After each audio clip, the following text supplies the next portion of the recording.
Si Sir Joe Saldarriaga, ang Head of Corporate Communications and Vice President ng Meralco.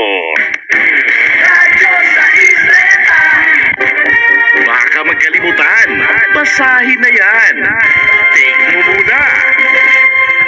Ayan, ito na po ang inyong mga sagot sa ating question of the day kung paano po kayo nakatitipid sa inyong konsumo ng kuryente. Yon, si Jesus Bautista, yung pinaghugasan ng plato at pinagbanlawan ng damit ang ginagamit na pang-flash. Parang sa tubig yun. Oh. Baka Oo naman nga. electric. Baka. oo. Hindi na kailangan yung pagpindot. Ganun na lang, tabo-tabo. Pero parang wala ba? Sosyal nyo naman. Sosyal. At sabi naman ni Andrew Princess Siptan, limitahan na lang ang paggamit ng appliances kung hindi naman kailangan gamitin. Huwag na lang gamitin. Huwag hayaan na lagi nakabukas ang ref at aircon. Hindi naman kailangan, kumbaga i-off na lang daw yung mga ilaw sa umaga. Tama ka dyan. Ayun. At gumising din ng maaga para Yun. i-off talaga yung ilaw. Joy Guevara naman, inaalis yung mga lahat na nakaplug na kuryente na hindi ginagamit at pag umaalis ng bahay, lahat ay inaalis yung mga nakasaksak na kuryente pag alis ng bahay. Parang ano yun Oo nga, no? Circumlocution. Yun din. Diba? Sabi naman ni Benedict Sulit, para makatipid sa kuryente, nagpapatay kami ng ref from 12 midnight to 6 a.m. kasi ito yung time na wala na nagbubukas ng ref door. Nako, medyo mainit po ngayon ha. Baka hindi po yan na advisable kasi yung ilang oras na gano'n kapag po kayo may mga fresh meat. Oo. Yan, di ba? Totoo yan. Ako nga yung frozen ko na manok, naiwan ko lang ng 3 oras, nangamoy na. Di ba? Hindi ka kasi nagbabayad ng kuryente. Ayan na naman, wala Ay, na si VP Joe, no? Wala. Meron pa. meron pa. Si Estrella Garcia, hindi ko kaya magtipid.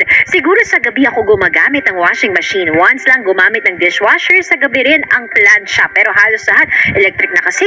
Wag na Ay! huminga. Sabi naman, Tita Grabe naman. Teresity. Huwag naman. Huwag hinga ka rin dyan, ha? Oo, laban lang. Sabi ni Ma'am Teresita, LPG daw ang gamit niya sa cooking and baking. Inverter refrigerator gamit na yamaan. Patay ang ilaw at lahat ng electrical appliances pag hindi ginagamit. Abay, maraming salamat po ha sa inyong mga tip, partner. Oo nga, yung sinasabi nila, di ba, inverter daw, 24 hours mo buksan, magkakagulatan, biglang ang laki pa rin pala. So, hinay-hinay pa rin, no? Yan po ha. Ako mga kaserbisyo, ngayon po nga summer, magtipid-tipid po tayo sa kuryente. Tama. Kaya naman, ito na, sa radyo at digital TV, susunod na po ang arangkada balita kasama sina Nina Corpus at Jack Batallones. Mapapanood ito sa PRTV Prime Media Channel 31 at mapapahinggan din sa radyo sa Istrenta sa Metro at Mega Manila. At mapapanood naman ang Issue Spotted kasama si Carmina Constantino Torres sa Teleradyo Servisyo Cable Channels at Teleradyo Servisyo YouTube at Facebook. Babalik po kami bukas dito lamang sa Anong Take Mo?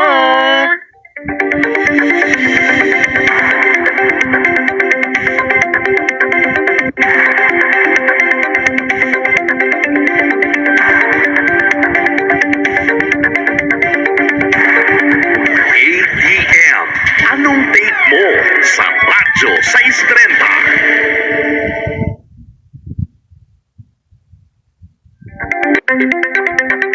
Nagbabalita, nagseserbisyo.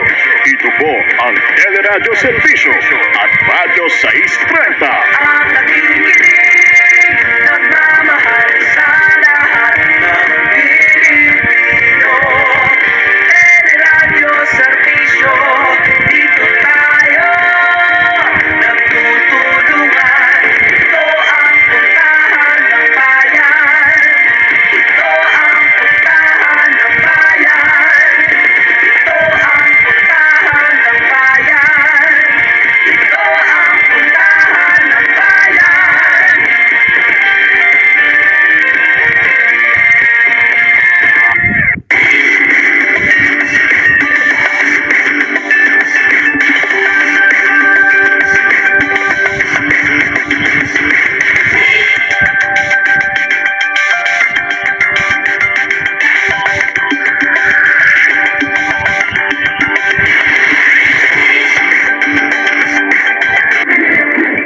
Mga haka-haka tungkol sa mga isyu ng bayan, ang Temano, bibigyang linaw. Ano naman po ang komento dun sa sinasabi naman ng ilan na lumalabas na mga issues? Kumpirmadong mga kasagutan, ang Temano, ibabalita. Hingi lang po kami ng update. Ano na po ang pinakahuling utos sa atin?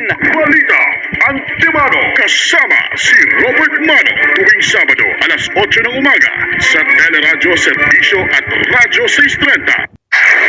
Sina Jerry Baha at Anthony Taberna sa Dos por Dos. Umahataw, umahagupit, lumalapay na komentaryo sa himpapawid. Dos por Dos. Walang takot sa paghimay sa mga masalimuot na isyu ng bayan.